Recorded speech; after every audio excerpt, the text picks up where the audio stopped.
Go for it. Go for it. Good morning.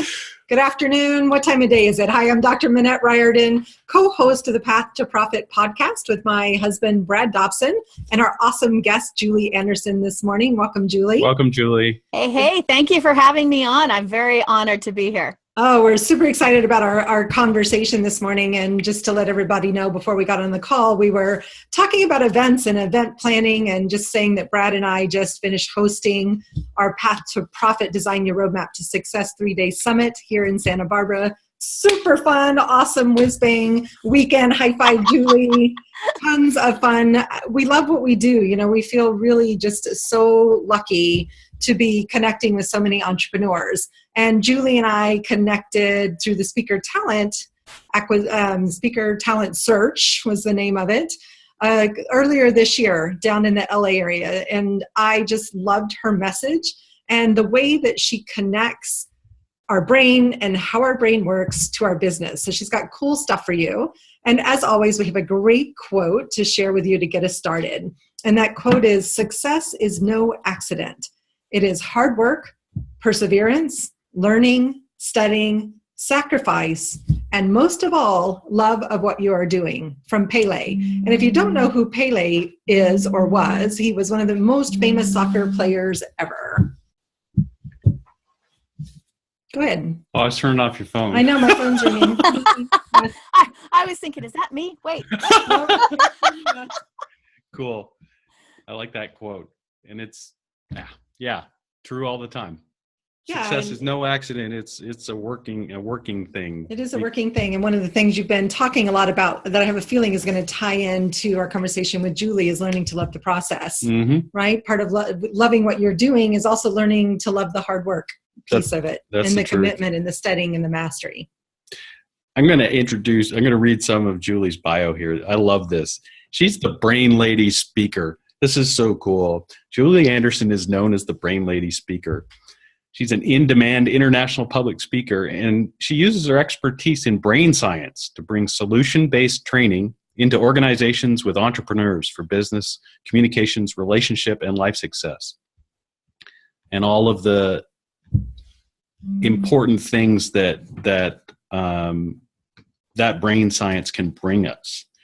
She brings more than 15 years of experience speaking, training individuals, entrepreneurs, and women's groups, all the way into large corporate groups. A prolific author, Julie has published several books with more on the way, most notably her book, The Brainstorm Journal for Journaling 101 Storms in Your Brain. Yeah, I got that. It's renowned for being a fun and interactive brain-friendly journal.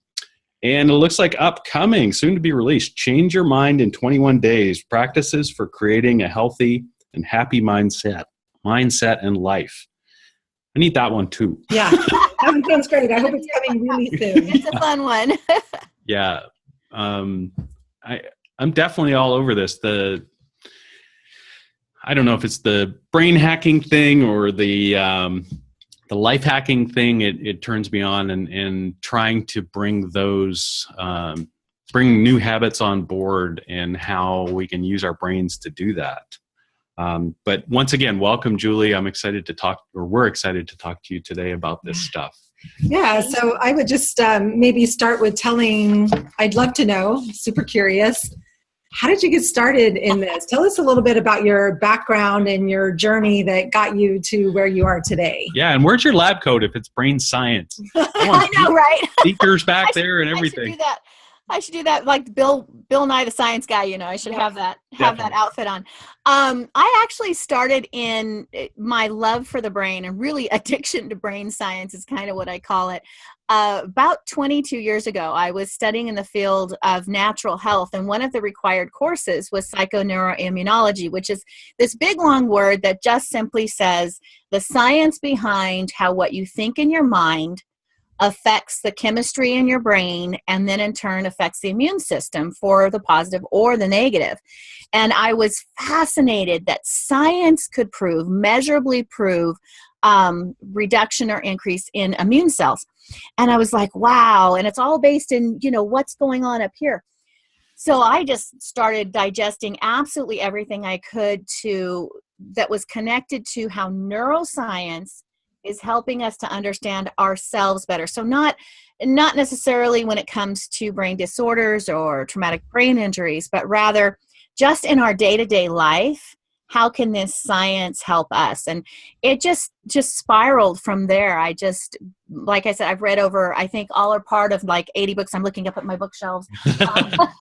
White paper after white paper. I follow some of the leading researchers in the field, Dr. Richard Heyer, Dr. Robert Sapolsky, John Rady. I mean, just these amazing neuroscientists that are doing amazing things and finding out how the way our brain is wired, if we learn to go with that, it is going to be we'll have so much more success in our life, our business, and our relationships. When we fight against that, that's where that psychoneuroimmunology comes in. When we fight against that, it leads to depression, it leads to negative thoughts, negative thinking, which reduces the immune system, which makes us sick.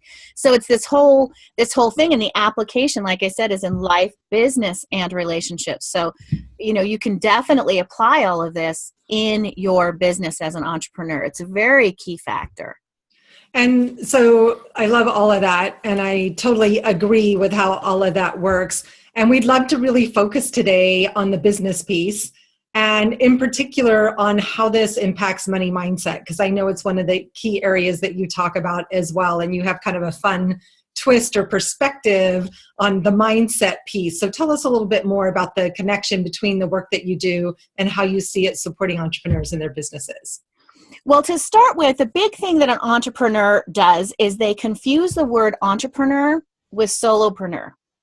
Two totally different things. Interesting. Yeah. See, you have to get rid of that mindset of solopreneur. You should never think of yourself being in business alone.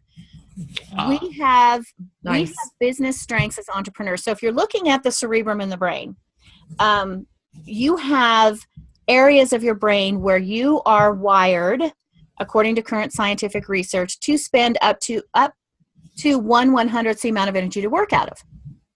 So Manette, I think I did this exercise with you when I first met you at the speaker's audition. Take your hands and just kind of fold them like so. This is just a real quick illustration, really quick.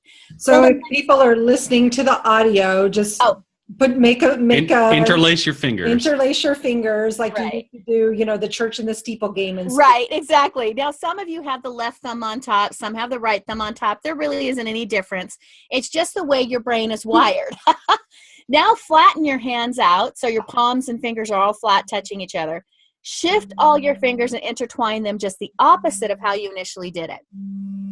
How does that feel? Different. Weird. Different. Weird. So weird. The point is that your brain will always automatically flow into that first position. You don't have to think about it. It's just wired that way.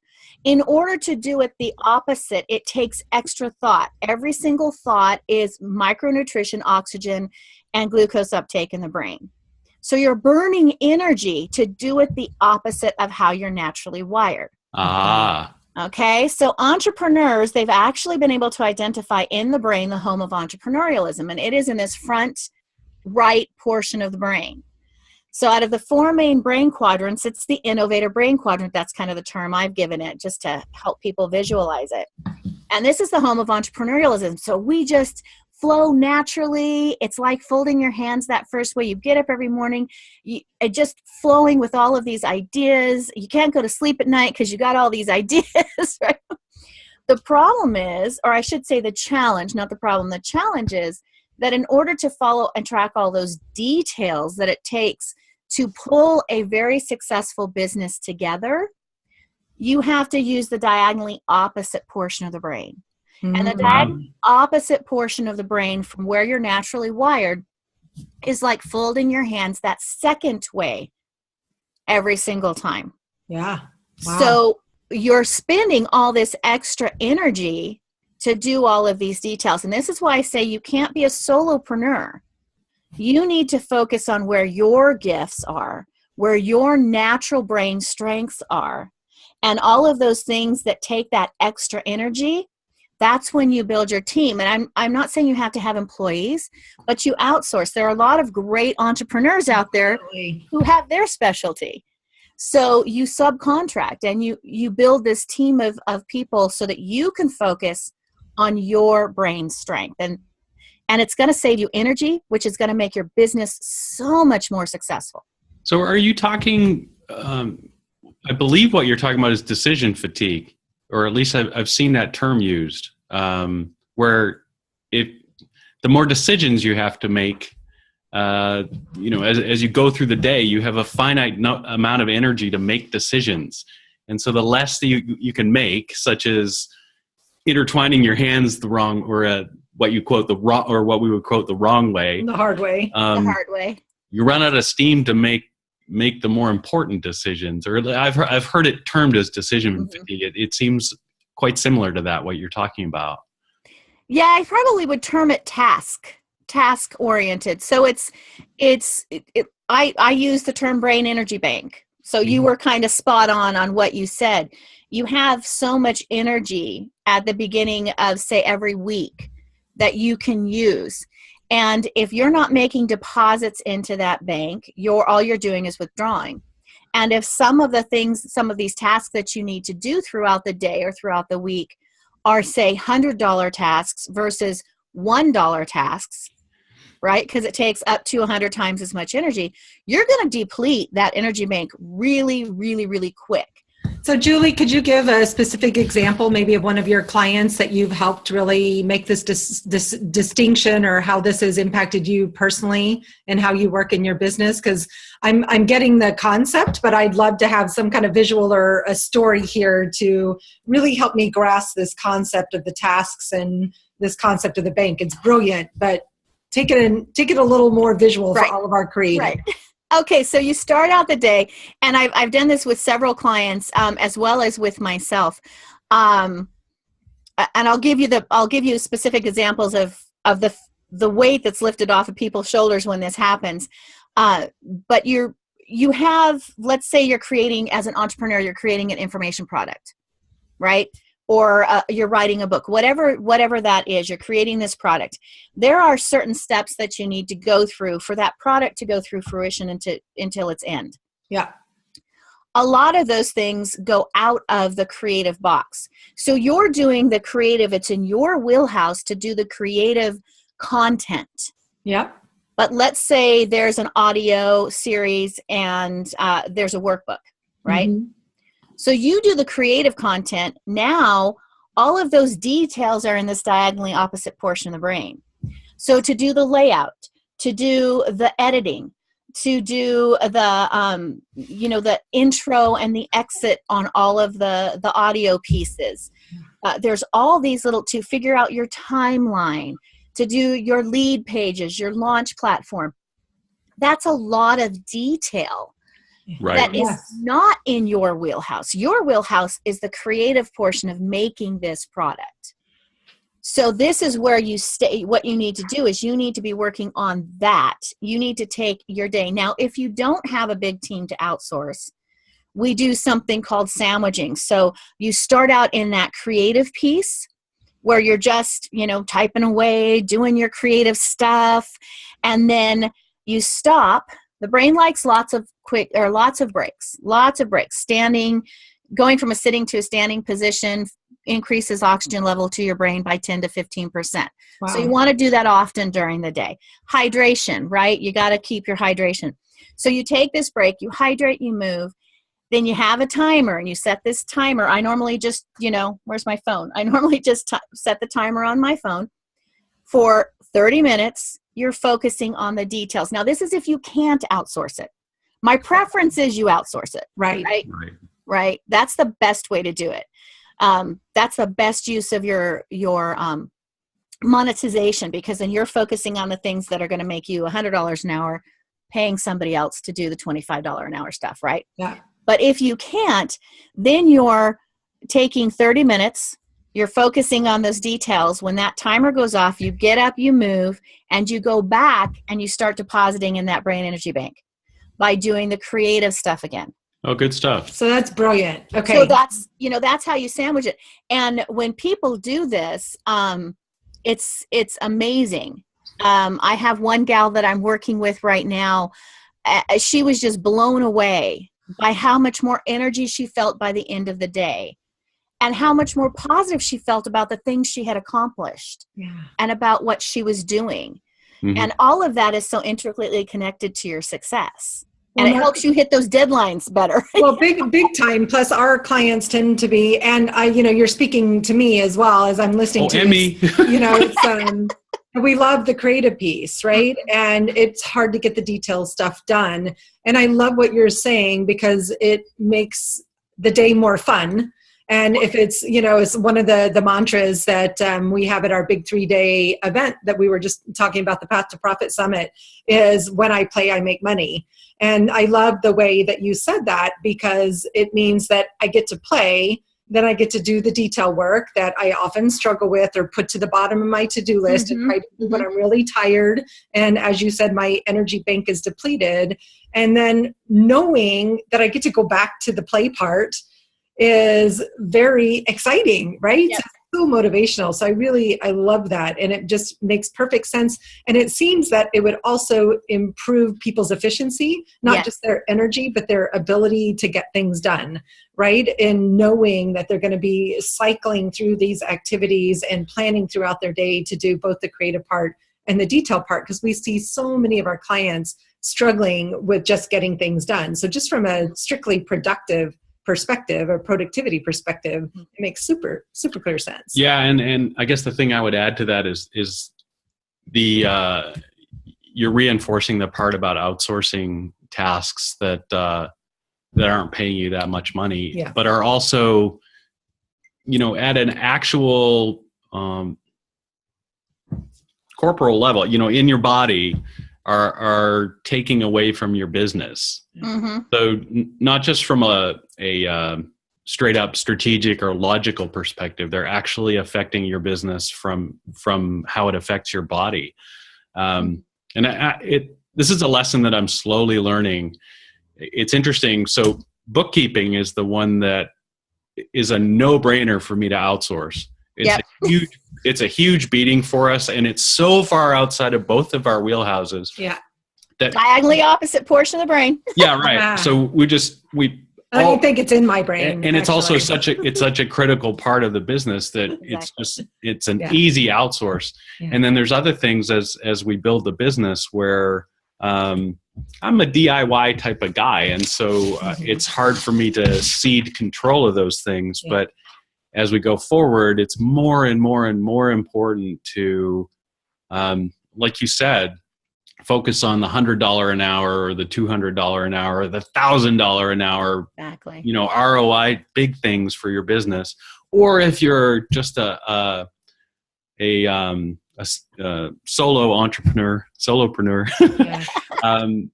and you're a massage therapist, or you're what other types of, or a coach that's just working on their own.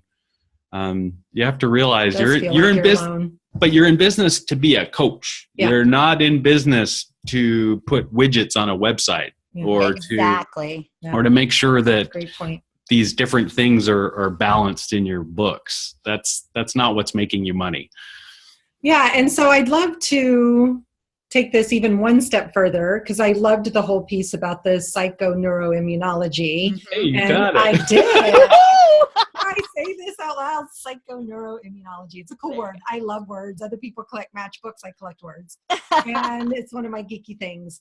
But, this concept of how, as entrepreneurs, that we can get really caught up, especially if we're in the solopreneur mindset, and being really negative, being down on ourselves. I'll share very vulnerably, Saturday morning, I knew I was going to be making my offer Saturday afternoon at our big live event. And I got so nervous, more nervous than I've ever been before. I was making him freak out, right? Because I'm having this moment of panic. And so what I heard you say was that it has a physical impact on my brain. And I was able to get to the event, do my meditation, totally shift that, and rocked my offer, right? But that awful feeling in the morning is one that I know so many entrepreneurs get stuck with when it comes to the hard parts of their business, like sales, like money.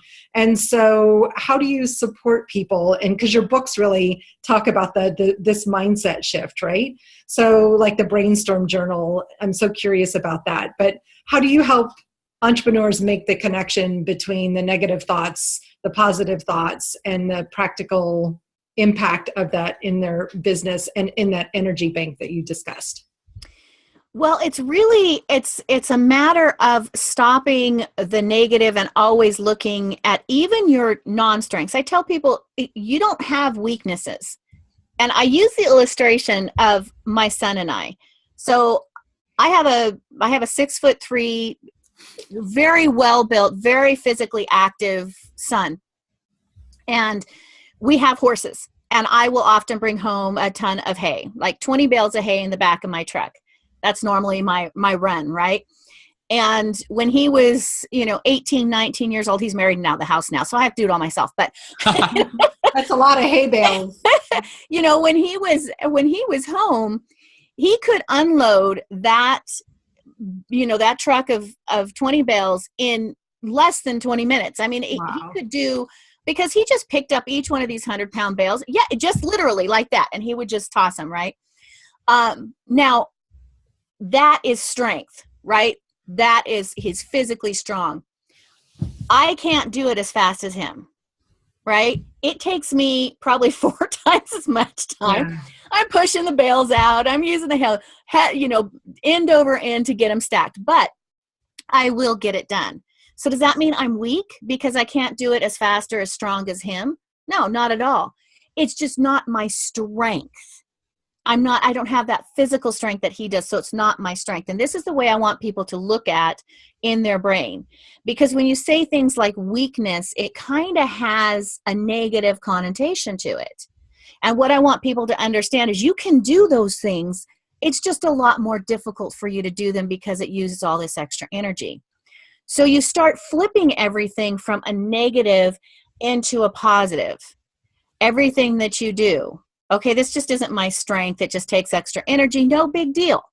I'll save this task until I have more energy, right? It's just a matter of really shifting everything to the positive, even things that, mistakes that you do make, because everybody does make mistakes. How can you flip that into a positive? How can you look at it?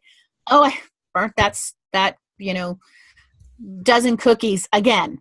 Oh, well, let's take them outside and see how far we can throw them and how fast they splatter, right? It's not instead of going, oh, I can't believe it. How did I burn? It was chocolate chip cookies. I've made them dozens of times. How could I possibly have burned it? Yeah. See the difference in the mindset? It's like one is just, oh, well, go with the flow. Right. And the other is there's something wrong with me. I did something wrong. And you have to stop that, because every single time your brain listens to your mind. And every single time you say something negative, your brain goes, okay, this is a negative. And it responds accordingly. And so you have to just start switching all of that and just looking at, there's almost always a silver lining you can look at. There's almost always a lesson learned. You can almost always find that positive bent. I love that. I'm not sure if everybody picked up on that there was a clear distinction made between your mind and your brain. Yes. Your brain as a physical organ full of cells and hormones and other things. Exactly. And how your mind can affect that. That's not a distinction a lot of people make. And it's a really interesting one. My dad would probably wax philosophic on that for a couple of days, but no, it's funny because it is. It's a hotly debated topic in certain circles, but the fact of the matter is what you think, your thought process is separated on some level from the actual neuron communication within the brain. Sure. And that's where it is one, but they're all intricately connected. Yeah. So they're different, but they're the same. Yeah, I love that. So I'd love to know a little bit more about your new book, The Change Your Mind in 21 Days, because I think, is it just a continuation of what we've been talking about? And what am I going to learn if I read that book, and when am I going to get it? Yeah, I've changed the title just a little bit. We're looking at the date out. It'll definitely be out by the end of the year, so I'm not promising anybody before December 1st, but my goal is in November at some point in time, but you know how all of those things go. Yeah. It is actually Change Your Mind. It's habits for a healthier, happier mindset, brain, and life. Nice. And what does that mean to have a happy brain? Well, if you have a happy mind, you're going to have a happy brain. And what I mean by a happy brain is literally where your neurons are balanced, your neurotransmitters are balanced, you're exercising your brain and you're growing it, and you're adding new neural connections, as well as actually science is showing us that you can actually, even as an adult, grow new neurons themselves within certain areas like the hippocampus, which is key for memory. So the book is all about all of these different little methods and things that you can do throughout your life that will help you to change your way of thinking into a positive. And then what's the neuroscience behind it? Nice. Oh, that's cool. What's the scientific basis for why this habit, developing this habit, is going to be effective? Cool. So let me ask you a curious business question, because there's probably a lot of people listening to the podcast that would love to write a book. This is your second or third book. Are you doing this on Amazon through CreateSpace? Do you have a publisher? How do you commit to writing the book? Are you using your own sandwich process? So help other people who might be excited about writing a book know a little bit about your process. Okay, so I always tell people, because I do coach people through writing a book, and Oh, I didn't know that. Awesome. Yes, yes. And one of the big things is our big, brilliant, innovator brain visual over here sees the big picture. And then we think we have to start with the table of contents, page 1, and we have to go through to the references in the back. Yeah. Doesn't have to happen that way. No. I tell people just brain dump. Just literally start writing. You can rearrange and move at any point in time. You're singing the song of our creative entrepreneurs that we work with. Yeah. Awesome. Very much. And I love brain dumps. I love mind maps. And I have a book on time management for creative entrepreneurs. And perfect. The things I tell them is do the brain dump. Yeah. Once a week. And then you can organize and prioritize and put things in. This has to come first. But I think for creatives especially, and I think most entrepreneurs are creative, if we can't see it, it's just all sort of rooting around taking space. What did our coach Shannon Ward called it? Open loops, right? And when we don't get it out of our head and onto paper, it just stays in this sort of open loop. It just loop. keeps running around. And if you look, another set, I don't know if you can kind of see where I'm pointing. Sticky notes. Sticky notes. So that's it's my world map, right? Right. I use it all the time for my sticky notes because it sticks to the glass well. That's the Change Your Mind book. Awesome. And it's got all of the different habits that you can develop. Cool. And I put them on sticky notes so that as I'm writing it, if I decide, this one I put in chapter 5, I actually think would be better in sequence in chapter 8. All I have to do is move the sticky notes around. This is slaying me, because it's exactly what Manette does, and this is the second. You're the second podcast interviewee in a row to talk about sticky notes. That's had that exact board of sticky notes behind them. I love it. If you're listening to the audio on iTunes today and you're not looking at Julie's fun office, she has a whole wall of pink sticky notes in this beautiful sort of mauve, actually. They're not like the hot pink ones. It's a gorgeous color of sticky note. And so last week we talked to Ivy Slater, an amazing business coach out of New York. And on her wall also were all these amazing sticky notes. And we taught our summit this weekend. We teach our marketing calendar using sticky notes. And I think for the creative mind, it's exactly what you said. The way it allows us to stay flexible and in the flow and to have fun with the process is that it's movable. Yeah, right? That's simple, movable. But back to sort of. Wait. Oh. The other thing you're missing out on if you're just listening to audio is that today I'm sandwiched between two hand talkers. If you're watching this on YouTube, there's a lot of gesticulation. Got like an Italian feel to it. So even if we were doing audio, I would be talking with my hands. Yeah, you got to do it. For me not to. Anyways. And so tell us a little bit about your publishing process. Are you doing all that yourself? Do you have a publisher? What's your way of getting your books out there? So this particular book, I originally was going to try to promote two publishers, but I felt that would hold back the production date. Yeah. So my next book, that is also pretty much 98% completed in my computer, that is the What Did You Say? It's a guide to communication, relationships, and your brain, which will be out next year. That one I'll be actually promoting to publisher, but that's very detailed and it takes a lot of time. Yeah. So there are a lot of small publishing companies Yes. that are great to work with. They make it affordable. So I'll probably be going with this one. I've already decided to go with Elizabeth McCormick, who is a big speaker. Yeah, I know her from Texas. There you go. All right. Yeah. So she has a small publishing company, and she'll be publishing this one. Amazon has CreateSpace, which has some very positives to it. It's you can do the order on demand. Yep, so that's what we do. Yeah, if you're starting out, that's a great way to go. Yeah. Especially if your funds are very limited. Yeah. Because then you can just order them as they're coming, as the orders are coming into you. Yeah, definitely. Yeah, and I was just curious. So like we hired a small publishing company, and so not only did they do all the beautiful design for the book, interior and the covers and the ISBN numbers and all the detail stuff I don't want to take care of. Perfect. They did the bestseller campaign. Mm-hmm. But that also is just a lot of details, and my creative brain doesn't want to go there, and it's not the best use of my time. And so that's why I was just, it's fun to ask, because there's so many options in publishing now. And you and I, as speakers, both know how powerful it is to actually have a book.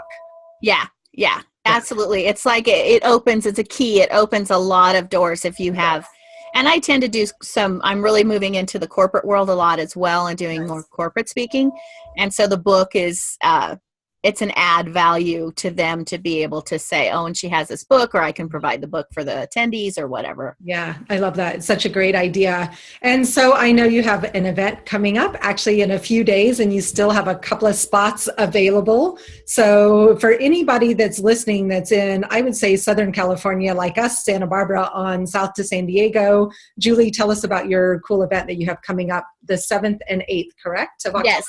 7th and 8th of October. So I call it the Mind-Blowing Life Transforming Event. And we've messed with different titles, and it's what we do there is, well, it sounds like some of what we do is similar to you, but we walk through all the different aspects of the brain personality connection. So we really help you to hone in and identify your natural brain gifts. Yeah. And then we do some really, really practical applications. So actual workbook. I mean, this is a hardcore. It's not, you're not just taking notes and, sitting there listening to someone lecture all the time.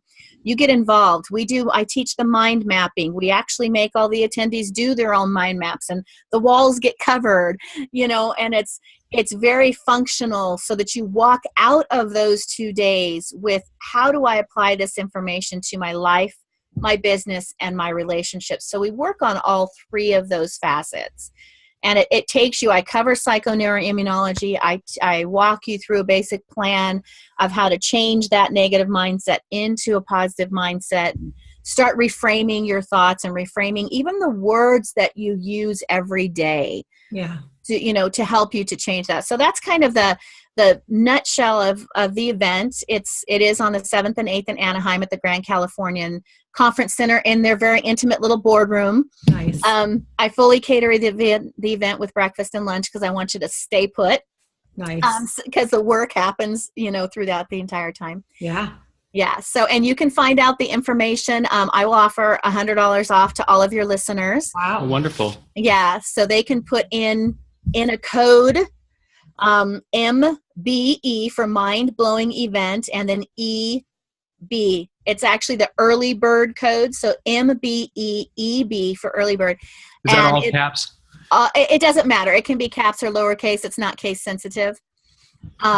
You can put that in on the coupon on the registration page, the actual checkout page, and it'll give you that. It'll apply the discount right. And what's the sales page? What's the URL? The sales page, you have to go to my website and go under events to the Mind Blowing Life Transforming Event, and that's the page. So it's yourbestmindonline.com is the website. Great. And then click on events, and it'll take you straight to the Mind Blowing Life Transforming Event.